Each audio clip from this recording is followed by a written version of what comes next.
So we have what we call the patriarchs of the Bible: Abraham, Isaac, and Jacob. Now Jacob was renamed to Israel by God. And we have what we refer to as the tribes of Israel, from the sons of Israel, or the sons of Jacob. Now, a lot of people don't know this. But yes, Israel did have 12 sons, but did you know he had a daughter too? A lot of people don't know that because there's not a lot said about her. But her name was Dinah. So there were 12 sons and one daughter. And that's a wonderful story in itself. But we're going to focus on the story of these sons, and especially one son.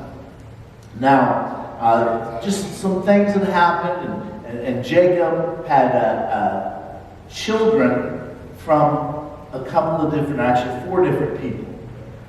But there was one that he loved the most.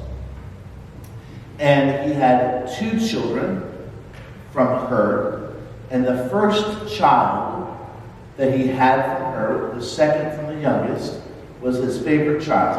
And it says, "Now Israel loved Joseph more than all of his children, because he was the son of his old age, and he made him a coat of many colors." Now, that's not fair. You shouldn't do that. You shouldn't have a favorite child, right? I say all the time, I don't have a favorite child. I love all of my children equally. Sometimes I like one better than the others, but I love my children equally, okay? They argue about which one's the favorite, but I don't have a favorite. Thank you. But if I did, it would be 3. Just saying. And just so you know, that's my daughter-in-law. She's not actually one of my children. But anyway, I don't have a favorite, but it was very, very clear that that Jacob or Israel did have a favorite, and that was Joseph. And he did something that he would not have done for the other kids. He gave them a very nice, expensive coat, a coat of many colors. We live in a world that we have access to all kinds of colors and quality clothes. It's not a big deal to have a colorful coat. But at that time, if you had a colorful coat, that meant something. Because to make a nice coat and to make that coat to have several colors took a lot of time. To purchase a coat like that cost a lot of money. So it was a huge honor to be given this coat. Now, if you're one of the youngest brothers and you're definitely no doubt the favorite and you've received such a special gift, how would that make the other 11 brothers, the other 12 siblings feel, I wonder? And when his brethren saw that their father loved him more than all of his brethren, they hated him. They weren't just jealous, they absolutely hated him because of it, and could not speak peaceably unto him. And Joseph dreamed a dream, and he told it his brethren, and they hated him yet the more. So he was given a dream, and this dream was actually given to him by God. But the context of the dream, and they obviously didn't know it came from God, the context of the dream made them hate him even more. And he said unto them, "Hear, I pray you, this dream which I have dreamed. For behold, we were binding sheaves in the field, and lo, my sheaf arose." So it stood up, and also stood upright, and behold, your sheaves stood round about, and made obstacles to my sheep. So that word means it's a bowing gesture. So here's his sheep, and it is standing there, and all the other ones bow down. Now that would be a huge problem for those brothers that heard that, because to bow down, to show reverence to the younger brother, would be an insult to the older brothers, obviously. And his brethren said unto him, "Shalt thou indeed reign over us, or shalt thou indeed have dominion over us?" And they hated him yet the more for his dream and for his words. So, that's going to be the beginning of Joseph's journey through what he went through as a result. Because these brothers hated him so much, when they had the opportunity, they did something about it. They were in a place they weren't supposed to be. Joseph came, and here comes Joseph, and he's going to tap on them, and they already hated him, so they decided, actually a few of them decided what they were going to do is they were going to kill him. Their hatred for Joseph was so great, they wanted to kill him. But one of the brothers spoke up to save his life and come up with a different plan. And they took Joseph's coat and killed a kid of the goats and dipped the coat in the blood. And they sent the coat of many colors, and they brought it to their father and said, "This have we found. Know now whether it be thy son's coat or no." I mean, clearly it was his coat. Clearly this was a unique coat. But they took the coat covered in blood to their father. And he knew it and said, "It is my son's coat. An evil beast hath devoured him. Joseph is without doubt rent in pieces." What a horrible, horrible thing to do to their own father who they loved, to make him believe that his son had been killed by a wild animal. I'm going to say that right there shows a great amount of hatred. But they didn't kill Joseph. Instead, they decided to sell Joseph. Joseph is now going to be a slave. And as Joseph is sold, something interesting happens. Now, what they intended for evil, God is going to use for good. So Joseph is taken to Egypt, and he is acquired by a very wealthy, important man in Egypt named Potiphar. It says that Joseph was brought down to Egypt, and Potiphar, an officer of Pharaoh, captain of the guard, an Egyptian, bought him of the hands of the Ishmaelites, which had brought him down thither. And the Lord was with Joseph, and he was a prosperous man, and he was in the house of his master, the Egyptian. And the master saw that the Lord was with him, and that the Lord made all that he did prosper in his hand. So, even in this horribly bad situation, now Joseph, being a slave, a servant to this man, Joseph was faithful. Joseph did his very best, and God blessed him in that horrible situation. Now, I'm not saying that this is the lesson that the Bible is teaching necessarily, but when we read things, we can gain wisdom from them. We can see what happened in history, and we can say, okay, if this is how it happened then, and this is the way the Lord works, maybe I can take that and apply it to my life now. And how can we apply it? I have to say this, even in a horrible situation where things are not going the way they should, not going the way that you want them to go, even then, God is able to bless.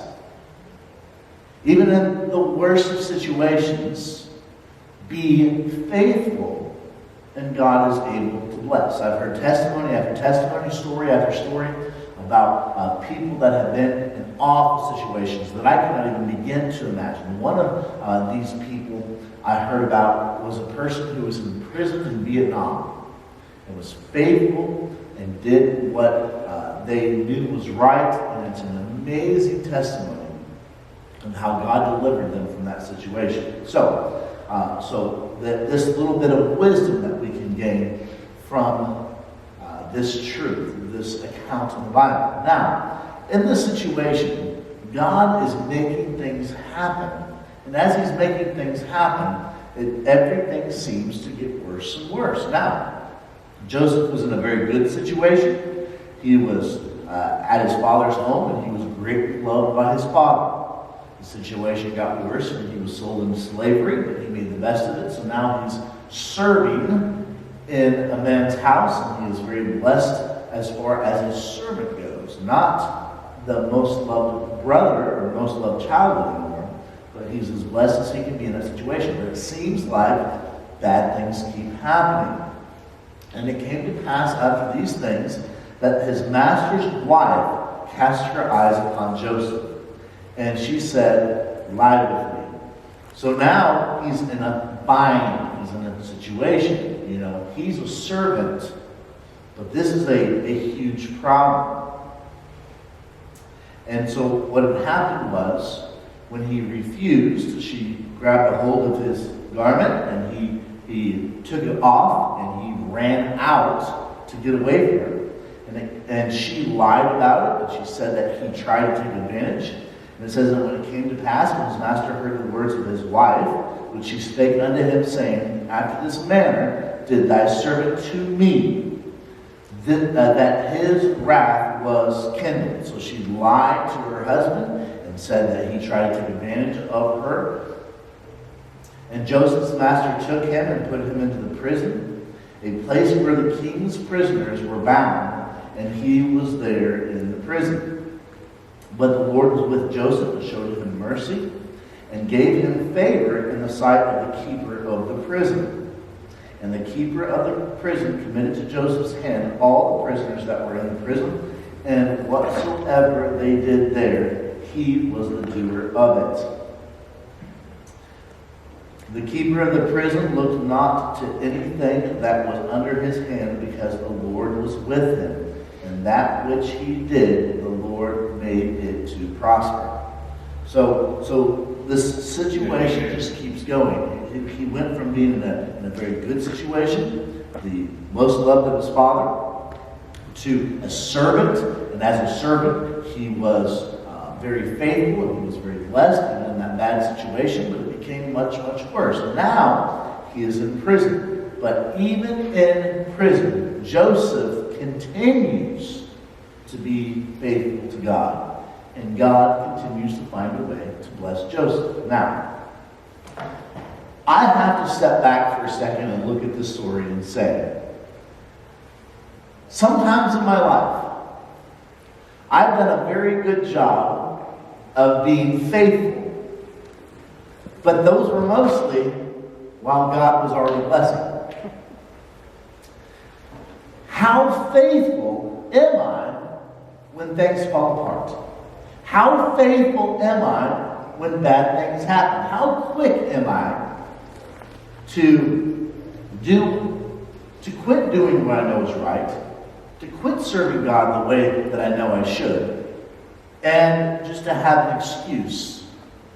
How quick are you? Are you so faithful that no matter how bad things get, you're going to honorably, faithfully serve God? Or is your faithfulness, your service to God, conditional on how good things are around you? This is something that I think about quite a bit. This is something that I think I really need to work on this. Because maybe I don't always have the best of attitudes in hard situations. But Joseph was incredibly faithful to God, no matter how bad things got. And then something interesting happened. As we recall, Joseph was a dreamer. These dreams came from God. God would give people dreams. Very interesting thing. But God would also give Joseph the ability to interpret those dreams. And there was a couple of individuals in the prison. And once again, this was the king's prison. A couple of individuals were cast into prison. One of them was a butler, and one of them was a baker. Now, the Bible doesn't really tell us their story about why they were in prison, but the details of the story make it pretty clear what had happened. If you wanted to kill the king, you wouldn't draw your sword and charge him, clearly, because he would have his guard. He would have soldiers around him. So one of the ways that they would try to take out a king is they would try to poison the king. We know from old movies that we watched that there would be somebody sometimes that would have the job of being the food taster. They would sample the food, and if they ate and fell over dead, the king was saved because he knew that food was poisoned. And so most likely what had happened in this situation, because you have a butler, and it's pointed out in the Bible that he carries the wine cup for the king, and the baker. Clearly these two individuals are in a position that they could have poisoned Pharaoh. So what we can gather from this situation is that they are suspected of trying to poison Pharaoh. And their dreams actually give evidence of that, because when they had the dreams and they shared those dreams with Joseph, Joseph interpreted one, the butler, the one who carried the cup for Pharaoh. He interpreted his dream that everything is going to be okay, that you're going to be restored back to your position, and that was a wonderful thing for him to hear.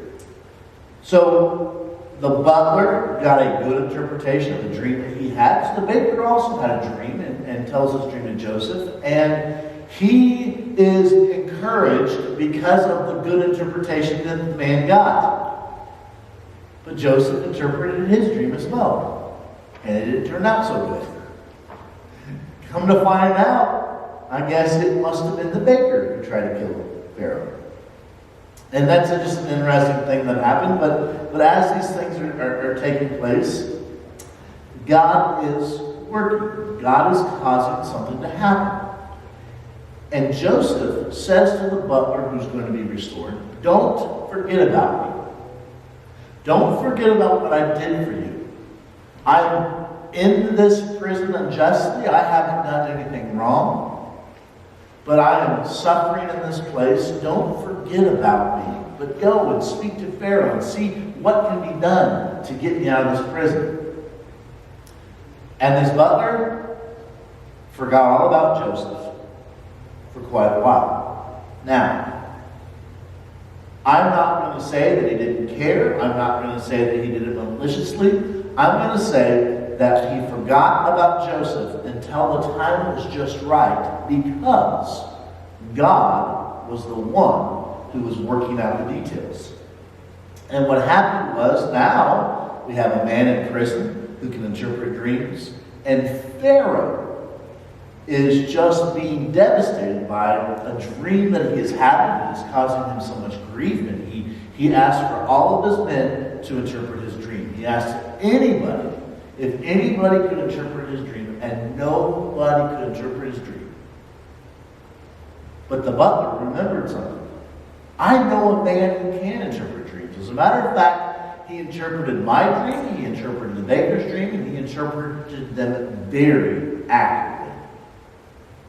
So Pharaoh, needing to know what this dream that he is receiving from God means, it says, then Pharaoh sent and called Joseph. And they brought him hastily out of the dungeon. And he shaved himself and changed his raiment and came unto Pharaoh.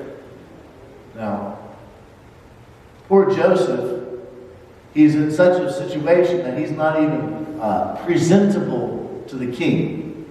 Because no doubt he smells, because hygiene has not been important. He needs to shave. His garments are awful. But this is just pointing to how bad of a situation Joseph had been in. And for years he had been. For several years he had been in this prison.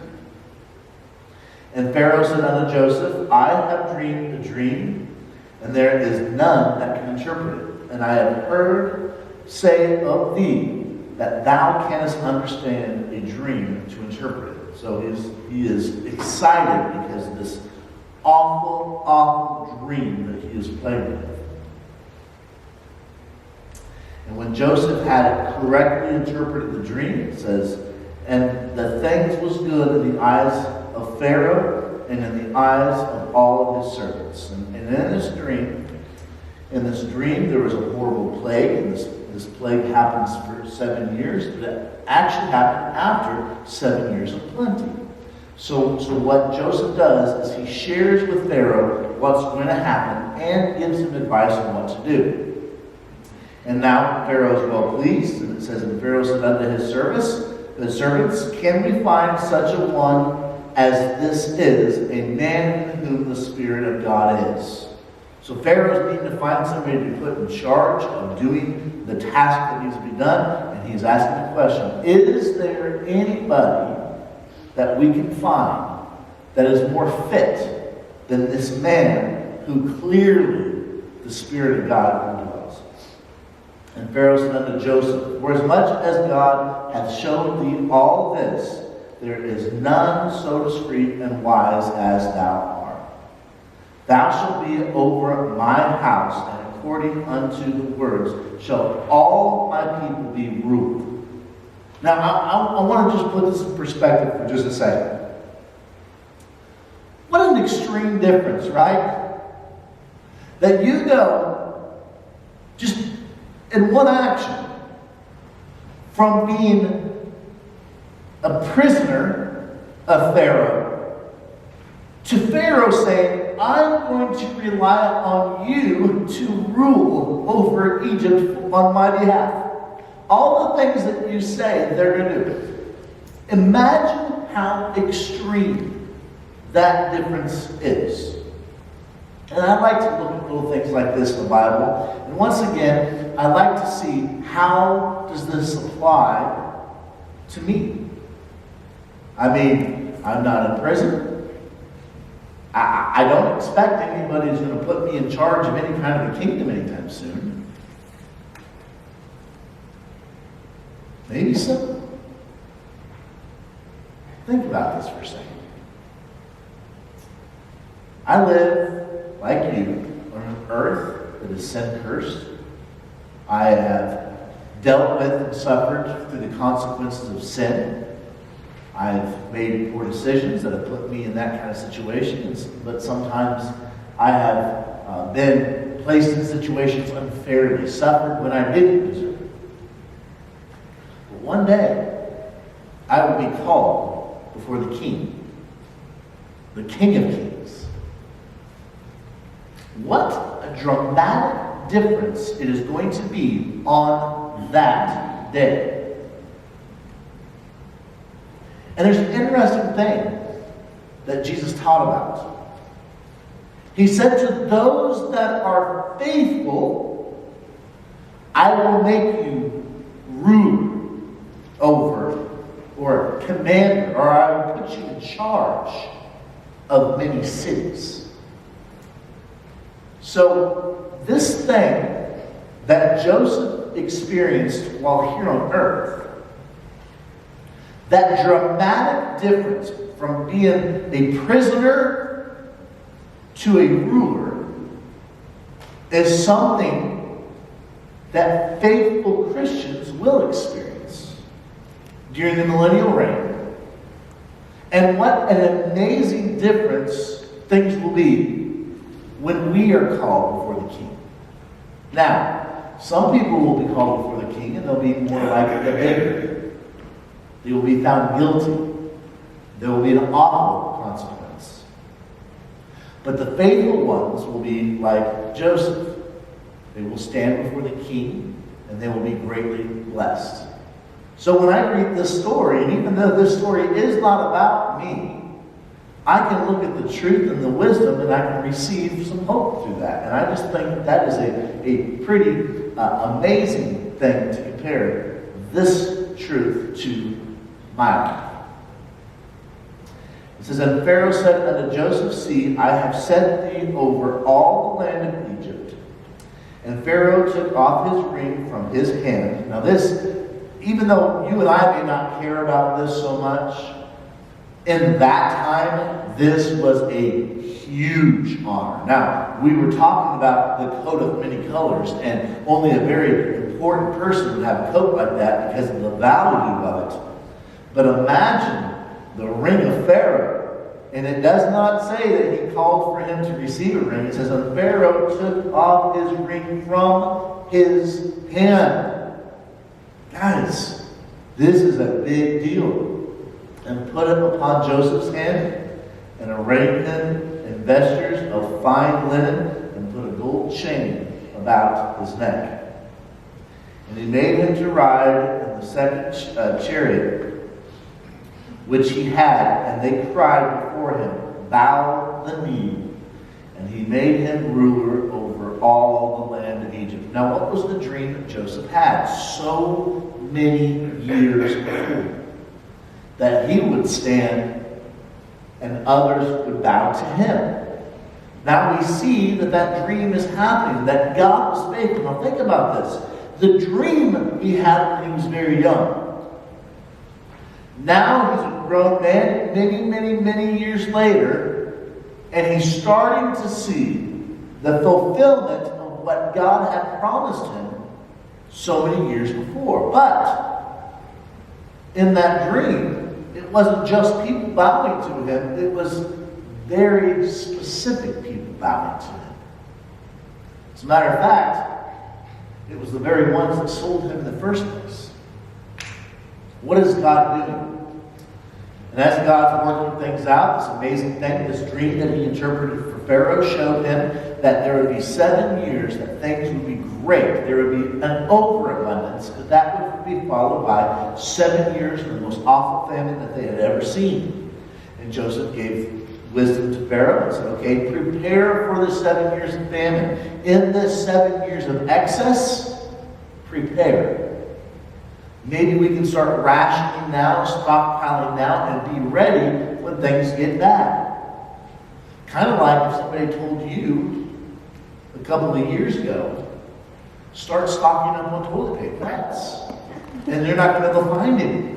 But if you stock up, you'll be a hero to everybody because you can take care of that need. Like I said, I look at the Bible, I look at ways to apply it to my life today, right? Okay. So that's what they do. They get prepared. Horrible famine happens.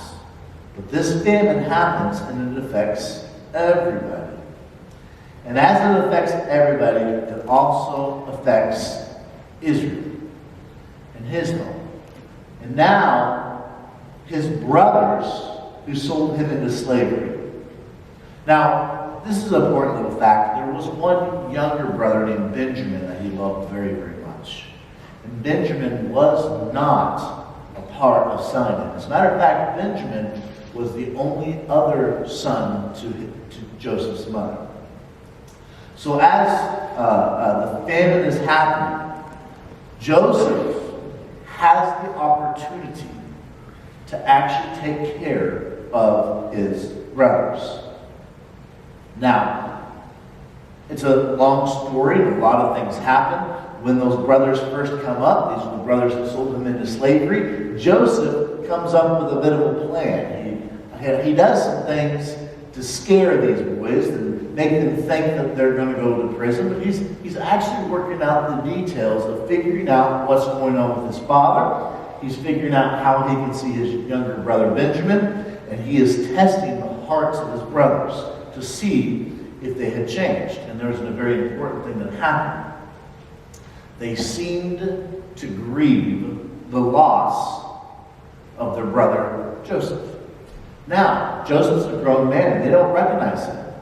Joseph is in Egypt, and in Egypt, they dress different. They paint their faces, and they did not recognize Joseph. But when all this was going on, Joseph had the opportunity to provide the need for his brothers. And you want to know what his brothers did? When they went to Egypt, and they went to beg if they could receive grain from Pharaoh, when they stood before the second highest, most important person of all the land, do you know what these brothers did? They bowed down. Just like Joseph had dreamed so many years before, that he would stand up, that he would be risen, and all these brothers would bow to him. Everything that God promises, God delivers. This is something that we need to remember. Now, you might hear the story of Joseph, and you're saying, you know what, that's not even anything that I'm even desiring of. I'm not looking to have that kind of honor, and that's fine. The point is that God is faithful. And not only was God faithful and the brothers bowed, but also he was able to take care of his father and all of his brothers and all of his nieces and nephews and people he had not even met. And he brought them all to Egypt, and he cared for them, and he was able to care for his family in Egypt for 30 years, by the way. It says, and take your father and your households, and come unto me, and I will give you the good of the land of Egypt, and ye shall eat the fat of the land. So all of these things happened, and God was blessing Joseph. Now, this gets into, and I started out by saying, at the end of the service, I'm going to really get to the big point that I wanted to make. And this is going to lead up to that. This is something that we talked about and looked at on a Wednesday night, and something that just kind of excited me. Now, Joseph had a couple of sons. And there's an interesting thing in the old time. You would give your children a blessing. And through the giving of that blessing, then also the older son will be the one to receive the blessing. He'll be the one to receive the bulk of the inheritance as well. Now, when your dad Joseph, the number 2 in charge of all the land of Egypt, it's a pretty big blessing. But Joseph is wanting his father, Israel, to bless his sons. And he brings his sons to Israel. And it says, and Israel beheld Joseph's sons and said, who are these? And Joseph said unto his father, they are my sons, whom God hath given me in this place. And he said, bring them, I pray thee, unto me, and I will bless them. Now the eyes of Israel were dim for age, so that he could not see. And he brought them near unto him, and he kissed them, and he embraced them. And Israel said unto Joseph, I had not thought to see thy face, and lo, God hath shown me also thy seed. So he's saying, I thought you were dead. And God is so blessing me now that not only do I have my son back, but I even have these wonderful grandkids. So now, Joseph and Israel are talking about how faithful and wonderful God is. Now, guys, you know what most people would have done? Most people would have been angry at God and said, God, why didn't you do it different? God, why wouldn't you just not take Joseph from me? And I could have had all those years. But instead of being angry with God, they're saying God is blessing me. Now don't you see that though? That would be the attitude of most people. They would find the negative in it. But these men are finding a positive thing, that they went from this devastating thing to now God has brought them back together and even given them an extra blessing. And Joseph brought them out from between his knees, so he said, here are my sons. And he bowed himself with his face to the earth. And Joseph took them both, Ephraim in his right hand.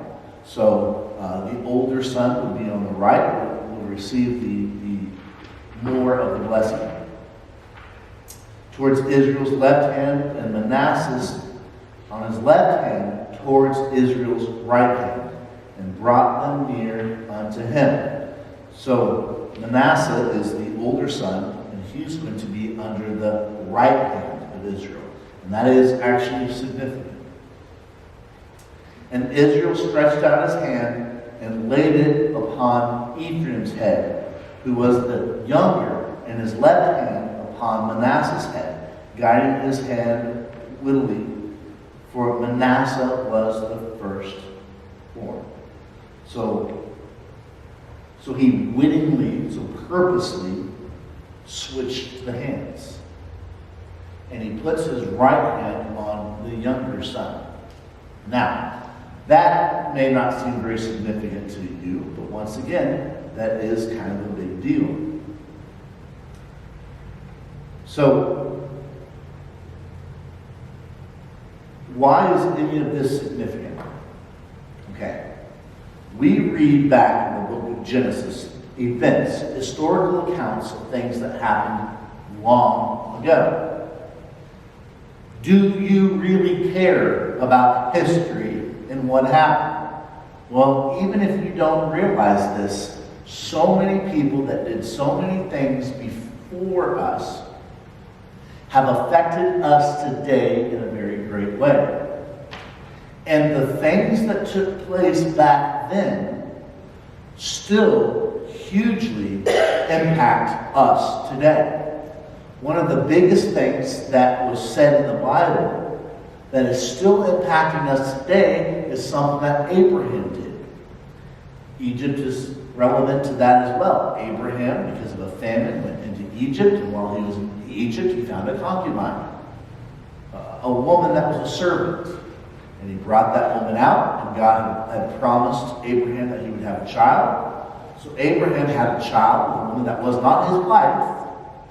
And then God fulfilled the promise that he made, he had a child. So now you have two sons. And these two sons had controversy between them. And the descendants of those sons continue, even to this day, to have controversy. And because of these two bloodlines, so many wars have been fought, so many battles have been fought. So what I'm saying is, even if you don't realize it, today we are still affected by things that people did then. What I want to bring out in this message is how long and how thorough God blesses Joseph because of his faithfulness. Now, I spoke of a bad action that Abraham did, and the consequences carry on and continue to carry on to this day.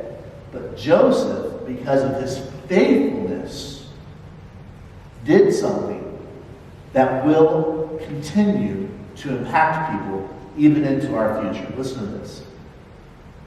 Now, this is in Revelation chapter 7. And in Revelation 7, we are seeing the seals being opened, judgment being cast upon the earth. And this judgment is awful. This judgment is devastating. This judgment is a future event. But there's something that happens in the middle of this judgment. The judgment is halted for a time. And something is happening. An angel is being commissioned to do something. Listen to this. It says, saying, hurt not the earth. So that's halting the judgment. Neither the sea nor the trees shall we have, listen, sealed the servants of God in their foreheads. This is a future event. Those that are servants of God, there will be a seal put on them. And I heard the number of them which were sealed. And there were sealed 144,000, what's this say? Of all the tribes of the children of Israel. That same Israel that we were talking about earlier. Jacob, whose name was changed to Israel. So a future event to us, in the middle of the greatest tribulation this world has ever seen, there will be a time that 144,000 will be sealed by God, and those are of the descendants of Israel. And by the way, many, many people will be saved because God took this faithful man and his children who had done wrong at times, but they were restored, and he's going to use them to bless the whole earth. Now, I mentioned that Israel had 13 children.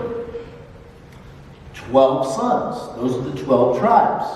But as we go through and we look at the names of the 12 tribes of Israel, we find something very interesting. I'm going to skip all the way down here as we look at the names. There's 12,000 from each tribe. But look at this name, the third sentence. It says, of the tribe of Manasseh were sealed 12,000. That wasn't one of Joseph's brothers. That's Joseph's son. That's not Israel's child.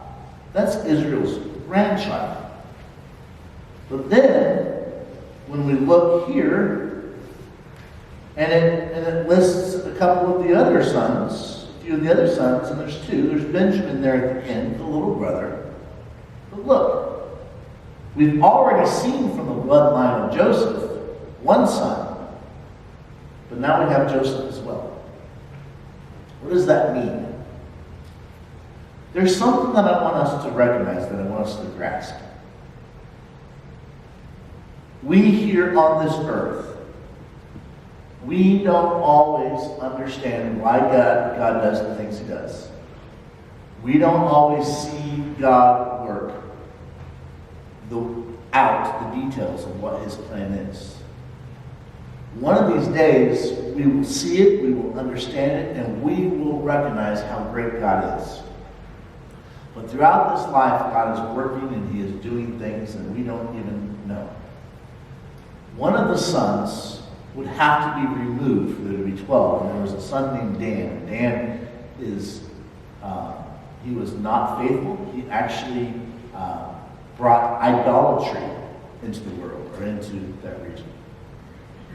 And his blessing was removed. Joseph, the faithful one, through prison, through slavery, through being sold by his brothers, through all the suffering, was faithful. And God gave him a double blessing as a result. And he blessed the entire world as a result. And you, to this day, are still being blessed because of the faithfulness of Joseph. The world in tribulation will receive a great blessing because of the faithfulness of Joseph. God can do such great things through you when you don't even know it, when you don't even realize it. God can be using you. Is that my time? Is that what that means? Even when you don't know it, God can be using you to do tremendous things.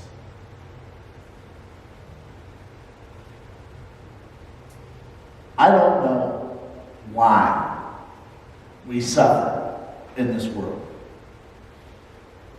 Why is this stinking virus here? Why do so many bad things happen in life? But I do know that God is faithful, and God can use the worst of our situations to bring him glory. God can do the most tremendous things through anybody at any time, any way that he sees fit.